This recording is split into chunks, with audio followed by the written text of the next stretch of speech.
Mother India भारतीय cinema जगत की ऐसी फिल्म बनी जिसने सफलता के नए आयाम गढ़े। 1975 में रिलीज हुई इस फिल्म को देश ही नहीं बल्कि विदेशों में भी खूब सराहना मिली। इसका हर एक किरदार इतना जानदार था कि लोग आज भी उनके नाम भूले नहीं हैं। फिल्म का मुख्य किरदार बिरजू के बचपन का किरदार भी बेहद जबरदस्त था, जिसे निभाया था साजिद ने। छोटे बिरजू के किरदार में साजिद इतने फिट बैठे और उन्होंने इतनी कमाल की एक्टिंग की कि निर्देशक महबूब ने फिल्म में बिरजू का किरदार निभाने वाले सुनील दत्त को कहा कि तुम इसे देखो और अपना प्रदर्शन इसी स्तर का रखना। महबूब खान को बिरजू यूं ही नहीं मिल गए थे, बल्कि इसके लिए उन्होंने अपने असिस्टेंट चिमनकांत गांधी को काम पर लगाया था। चिमनकांत ने इस किरदार के लिए महबूब खान के सामने कई बाल कलाकार पेश किए, लेकिन उन्हें एक भी किरदार उसमें फिट बैठता हुआ नहीं दिखा। महबूब खान छोटे बिरजू के किरदार में जान डालने के लिए एक ऐसे बाल कलाकार की तलाश में थे जो नटखट होने के साथ साथ बगावती तेवर का भी हो।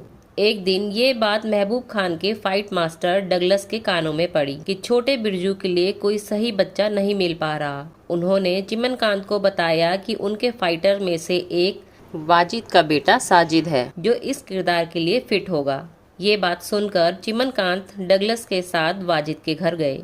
चिमनकांत डगलस के साथ चोर बाजार के नज़दीक ही एक मुस्लिम आबादी वाले इलाके मस्तान तालाब में गए, जहां वाजिद और उनका परिवार एक छोटी सी झोपड़ी में रहता था। चिमनकांत को साजिद देखने में अच्छे लगे। साजिद बेहद कम उम्र के थे, करीब 5 साल के।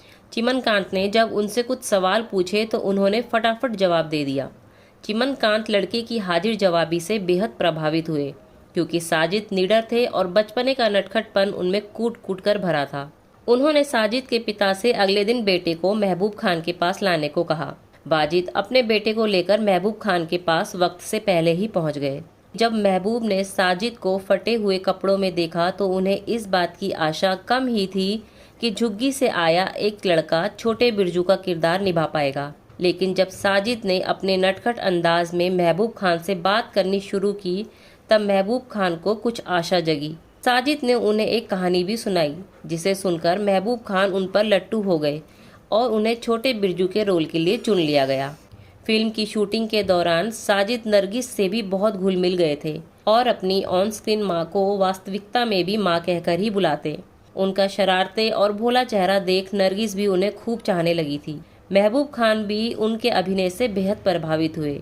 अंत में उन्होंने और उनकी दूसरी पत्नी अभिनेत्री सरदार अख्तर ने साजिद को गोद ले लिया। इस तरह झुग्गी से आया एक लड़का महबूब का दत्तक पुत्र बन गया। 1966 में महबूब की मौत के बाद साजिद अमेरिका चले गए अपनी पढ़ाई पूरी करने। वहां उन्होंने माया नाम की फिल्म में काम किया। पिक्चर चल गई।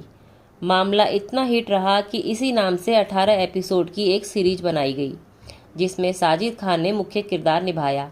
इस शो की पॉपुलैरिटी की वजह से वो अमेरिका में स्टार बन गए। मैगजीन्स के कवर पर उनकी तस्वीरें छपने लगी। हालांकि उनकी ये सफलता ज़्यादा दिन तक नहीं टिकी। आगे इक्का दुक्का शोज में गेस्ट रोल्स करने के बाद उनका करियर खत्म हो गया। अमेरिका में जब उन्हें काम मिलना बंद हो गया तो साजिद फिलीपींस निकल गए। वहां जाकर कई रोमांटिक कॉमेडी फिल्मों में काम किया। ऐसी ही एक फिल्म थी द सिंगिंग फिलिपिना, जिसके चलते वो फिलीपींस में भी पहचाने जाने लगे। उन्होंने दोबारा भारत आकर फिल्मों में काम करने की कोशिश की, मगर उन्हें वैसा काम नहीं मिला जैसा वो चाहते थे। मदर इंडिया में छोटा सा रोल करने के बाद उन्होंने इसके सीक्वल्स सन ऑफ इंडिया में लीड रोल किया। पिक्चर तो नहीं चली, मगर साजिद के काम की बड़ी तारीफ हुई। बावजूद इसके वो इंडिया में दोबारा अपना करियर खड़ा नहीं कर पाए।